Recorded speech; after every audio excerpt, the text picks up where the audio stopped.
Magandang umaga sa inyong lahat, ha.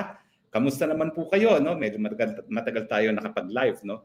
At tayo po ay nagla-live pero hindi tayo nag-i-spokes hour. So ngayon naman mag-i-spokes hour tayo, no? So anyway, kamusta po ang inyong weekend? Ako, sana po okay naman ang weekend niyo. Ako okay naman po ang aking weekend, no? Anyway, ang pag-uusapan po natin ngayon ay iboboto niyo pa ba si Mangga? Opo, lumabas na po ang advertisement ni Inday Sara Duterte kung saan iniindurso niya si Amy Marcos. At ang tema ay itim, no? Kinakailangan ay iboto daw ang mga merong ginagawa sa kabila ng kadiliman na ating nararanasan. Well, ano po ba ang masasabi ninyo? Kayo ba po talaga ay boboto kay Mangga Manang Amy? Well, anyway, ako po talaga, sa mula't mula, I have given Amy Marcos the benefit of the doubt. In fact, dun sa grupo namin na meron kaming GC na kasama si VP Sara, ako yung pinakahuling bumitaw kay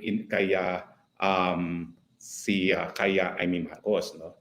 At naniniwala naman kasi ako na kahit papaano may tunay na pagkakaibigan siya kay VP Sara. Kaya lang, gaya nyo, ako po'y nabahala. Noong panahon na naglunsad na ang alyansa, at ito nga po ay nagsimula dyan sa Ilocos Norte, abay nakita natin na siya pa lumapit kay Marcos Jr. at siya pang nagsabing, itaas mo ang kamay ko, itaas mo ang kamay ko.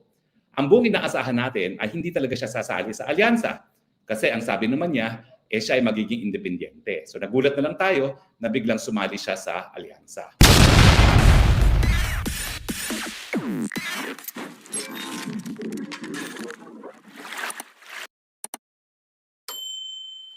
Now, siyempre, naisip ko, ano ba naman ito, no? Gaya na nagsalita si VP Sara na kaya lang naman siya naging Vice President ay dahil siya ay nagamit ng mga Marcoses, no? Totoo naman po, kung hindi tumakbo bilang Vice Presidente si VP Sara, hindi po makukuha ng mga Marcos ang boto ng Visayas at Mindanao. Sa tutuusin po, kapag pinagsama mo ang boto ng Visayas at Mindanao, mapapantayan o hindi naman kaya masasapawan pa ang boto ng Luzon, maski nandiyan ang Metro Manila at ang Balance Luzon. So malinaw po talaga na ang kanyang dahilan kung ba't nanalo itong si Marcos Jr. ay dahil nakuha niya yung suporta ng Visayas at Mindanao sa pamamagitan ni Inday Sara. Kaya nga ang sabi natin, Mangga. Ginamit lamang si Inday Sara matapos naging presidente, hayan na, sinimulan ng paninira kay Inday Sara para magkaroon ng Marcos Forever. At sigurado naman tayo na magma-Marcos Forever yan kung hindi nga lang hanggang ngayon nangunguna pa sa lahat ng mga surveys ang Inday Sara Duterte. At naniniwala naman tayo na sa takdang panahon, at sana hindi na umabot ang 2028, kasi nga sinasabi ni Inday Sara, baka wala ng 2028 ang Pilipinas kung mag-aantay pa tayo ng 2028, magkakaroon naman tayo ng Inday Sara bilang presidente. Sana nga po. No? Pero ang tanong ngayon is, ngayong inindurso na ni Inday Sara si Mangga Amy Marcos, iboboto ba natin siya? Pero bago natin sagutin yon, bakit nga ba ang Inday Sara nag-endurso pa kay Amy Marcos? Isa po talaga ako sa nagtanong sa kanya. Yung matapos siya na sampahan ng kung ano-anong kaso ng House of Representatives, kung talagang baka maya-maya mag-endurso na naman siya ng Marcos. At sinagot din niya ako, gaya ng sinabi niya sa buong daigdig, never again sa Marcoses. So bakit kaya nag-endurso na naman si Inday Sara sa mga Marcoses? Well, alam niyo po, naniniwala ako sa loobin talaga ni Inday Sara, never again to the Marcoses. Pero, ang anman naman niya nakakulong sa dahig. Siya ay ginikipit, siya ay na-impeach, at siya ay dadaan sa pagliliti sa Senado. So kung siya ay nag-endurso kay Amy Marcos, siguro naman may dahilan po ang ating Inday Sara kung bakit niya ginawa yun. Now, pag-aralan natin, isa-isahin natin ang mga posibleng dahilan. Well, narariyan na yung kanyang impeachment trial, no, na kung saan lilitisin siya ng Senado, no? At alam naman natin na kinakailangan ni Inday Sara ng at least 8 senador na boboto kontra sa impeachment para siya ay manatili bilang isang vice president. Bilangin natin ilan ba yung susuporta kay Inday Sara sa impeachment. Ang sigurado dyan ay yung 3 PDP. Si Robin, si Bongo, si De La Rosa. Okay? Yan naman po ay siguradong yung dalawa dyan ay siguradong mananalo na. Ngayon, na-endurso na rin ni VP Sara si Camille Villar. Siguro naman si Camille Villar, boboto na rin sa kanya. Sino pang posibleng bumoto kay Inday Sara? Nandiyan si Joel Villanueva. Sigurado naman po yan, boboto kay Inday Sara Duterte. Tapos, nandiyan din si Alan Peter Cayetano. hindi masyado magkasundo itong dalawa, pero dahil naging vice presidente naman ni Tatay Digong si Alan Cayetano at nagsasalita ngayon, sigurado naman po ako na si Alan Peter Cayetano hindi rin susuporta sa pagtatanggal kay VP Sara. Nandyan din yung kapatid niya, si Pia Cayetano, na bagamat hindi pa nai-endorso ngayon Inday Sara, tingin ko may endorso rin. So, posibleng pangwalo ay si Amy Marcos. Ngayon siya ay na-endorso na. Siguro naman, kapag na-endorso na ngayon na-endorso na ni VP Sara si Mangga Amy Marcos, talaga namang at least maninindigan si Manang Amy na hihindian niya ang anong tangka para tanggalin sa pwesto ang ating Vice President. No? Sana nga naman po. No? So anyway, ganyan po ang analysis ko. No? Ang unang-una na kailangan ni Inday Sara, it's the fight of her life. Kinakailangan talaga na siya po ay hindi matanggal bilang Vice Presidente. Kasi pag siya ay natanggal sa Vice Presidente, mawawala yung resources na kanyang opisina, mawawala rin yung kanyang visibility as Vice President. No? At magiging mas madali na Marcos forever ang mga Marcoses. No? Pero bukod pa sa impeachment, ano pang mga dahilan kung bakit kaya inendorso ni VP Sara si Amy Marcos? Well, bukod po dyan, narariyan yung naging papel ni Amy Marcos doon sa investigasyon sa kung paano nakidnap ang dating Presidente Rodrigo Roa Duterte. Ako naman po ako'y sumasang-ayon doon sa sinabi ni Mama Hanilet na ano pa bang gusto niyang malaman. Alam naman ng lahat, nakita naman natin sa telebisyon kung paano ginawa yung kidnapping ni Tatay Digong. No? Totoo po yan. Pero at least lumabas yung mga detalye kung sino-sino talaga ang mga nagplano. At ngayon lumalabas talaga na bagamat inaako yan ni Secretary Boying Remulla, talagang ang order ay nanggaling talaga sa Malacanang at the highest level.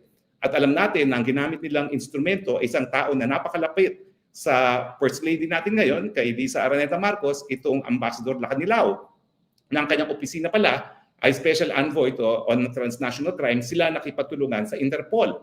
At nalaman natin na wala naman talagang Interpol Red Notice, meron lang diffusion notice na Pilipinas pa ang nagpadala. So ibig sabihin, parang humingi ng tulong ang Pilipinas sa kanyang sarili para iparesto itong si Tatay Digong. At nalaman din natin na talagang bagamat sinasabi ng mga kapulisan ang order na isakay sa eroplano si Tatay Digong ay nanggaling sa PNP chief, hindi naman para desisyonan lamang ng PNP chief yan. Siyempre yan po ay plano talaga ng presidente mismo at wala nang iba na po pwedeng masisi sa ganyang mga pangyayari. So, totoo po ang sinasabi ni Ma'am Hanilet na alam na naman natin mga pangyayari, pero sa pamamagitan ng ganyang pagkakaroon ng hearing, na-detalye kung ano yung mga karumal-dumal nga na mga pangyayari dyan sa Senado. No? So let's give credit where it is due dahil po pwede naman na nagbingi-bingihan at nagbulag-bulangan din si Amy Marcos pero siya naman po ay nanindigan. At siyempre, siya po ay bumitiw na rin sa alyansa. So kaya nga po, 11 na lang ang kandidato ng alyansa dahil umalis na nga po si Amy Marcos sa opisyal na kandidato ng alyansa. At tama lang naman siguro na arugain ni VP Sara.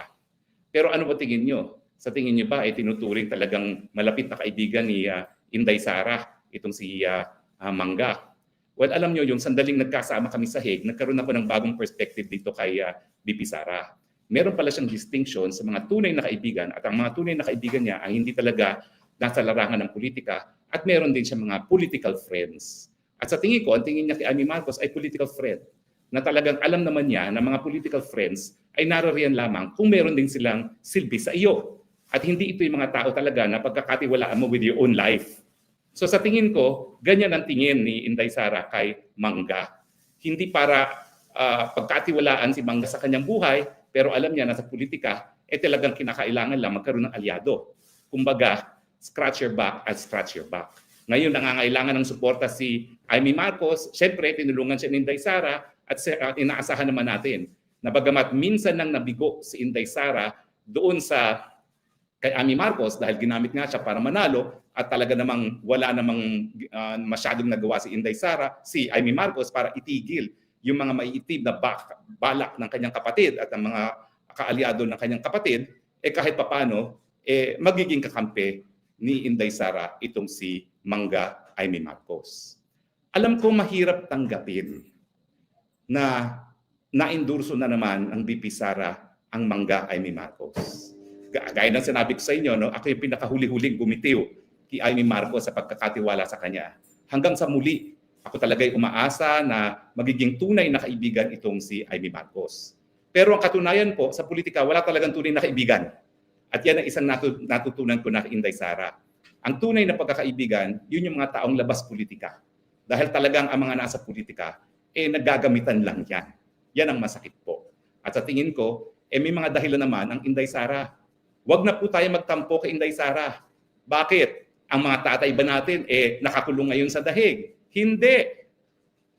Ang ating posisyon ba ngayon ay nasa banta na matapos na dahil ikaw ay na-impeach na? Hindi. So kung Inday Sara na ang ama ay nasa kulungan sa dahig at kung si Inday Sara na siyang in-impeach na at dadaan sa paglilitis sa Senado ay nag-endorso pa rin kay Amy Marcos, sino ba naman tayo para tumutol? Hindi ko naman po sinasabi na hindi pwedeng magkamali si Inday Sara Duterte. In fact, nung sumunod ako sa kanya sa Uniteam, talaga alam naman natin na nagkamali si Inday Sara Duterte dyan. No? Pero sa ngayon, tingin ko naman, natutunan ng leksyon si Inday Sara. Kung dati madali siya magtiwala, ngayon hindi na madali magtiwala. Kung siya ay nag-endorso, meron ngayon siyang dahilan. At ito ay dahilan na meron naman sa larangan ng politika. So tama na po ang pagtatampo, tanggapin na lang natin na sa politika talaga, kinakailangan magkaroon ng ganitong mga moves, kumbaga.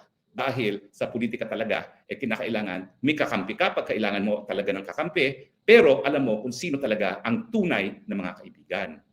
Sa mga pinagdadaanan ko, kilala ko na rin po ang aking mga tunay na kaibigan. Sa totoo lang po, ako yung membro ng Kongreso, akala ko ang dami kong kaibigan dyan sa Kongreso. Pero nung naglitis ang mga WAD committee, kung sino pa yung mga akalain kong mga kaibigan, unang-una, yung mga tinuturing kong pinakamalalapit na kaibigan, ni minsan hindi nagpakita sa hearing ng Quad Committee para ako isaklolohan. The best that they could do was wag nang sumipot sa mga hearing. Pero hindi yun ang kinakailangan ko. Ang kinakailangan ko, rest back. Pero none of those whom I considered to be my closest friends in Congress were there. The most na ginawa nila, nag-absent sila. At yung mga lukulukong mga nanira sa akin, yung mga lukulukong na talagang kung ano-ano mga pinagsasabi laban sa akin, ay nako. Bagamat hindi ko naman sila tinuring talagang kaibigan kahit kailan, hindi ko naman akalain na tuturingin akong kalaban. Pero alam nyo, money talks talaga sa politika. Lahat naman mga nangyari sa akin, dahil pera-pera din po yan. Nadaan sila sa pera-pera. Marumi po talaga ang politika. Pero ang problema, kung hindi naman makikilahok ang mga merong malinis na puso at malinis na mga pagkatao sa politika, hahayaan na lang ba natin ang puro mga puwersa ng kadiliman ang malalagay sa posisyon?